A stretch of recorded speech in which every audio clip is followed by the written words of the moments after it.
روشن گلیاں ختم ہوئی۔ عثمان محلے کی گلیوں سے نکل کر شہر کے اس حصے میں پہنچ گیا جہاں نہ جھنڈیاں نہ نعتیں، صرف غربت، خاموشی اور بسیدہ چہروں والی زندگی۔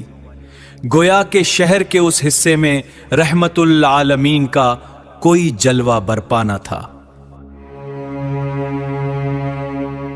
اور ایک کوڑے کے ڈھیر پر ایک بچہ جھکا ہوا تھا۔ عثمان نے پوچھا، کیا تلاش کر رہے ہو؟ بچہ بولا، بریانی۔ کل بھی ملی نیاز کی، آج پھر آیا ہوں، شاید کچھ مل جائے۔ عثمان کی آنکھوں میں جیسے کوئی پرانا زخم جاگ اٹھا ہو۔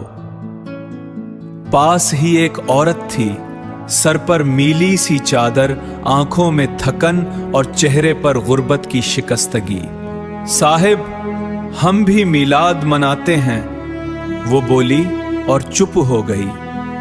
عثمان کی آنکھوں سے ایک نمی اتری، جیسے دل کے اندر کوئی گہرا زخم تازہ ہو گیا ہو۔ اسی لمحے اس کے دل میں ایک آگ بھڑکی اور وہ واپس سیدھا اس بڑے جلوس کی جانب پلٹ گیا جو سٹی ہال سے نکل کر شہر کی بڑی سڑک کی طرف جا رہا تھا۔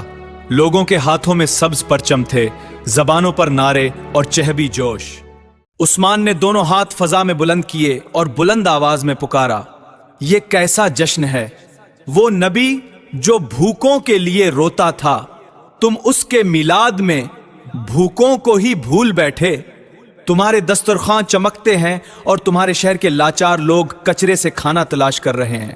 پھر ایک لمحے کو سناٹا چھا گیا اور کسی نے غصے میں زور سے کہا، نبی کی خوشی میں خلل ڈال رہا ہے، یہ گستاخ ہے۔ نبی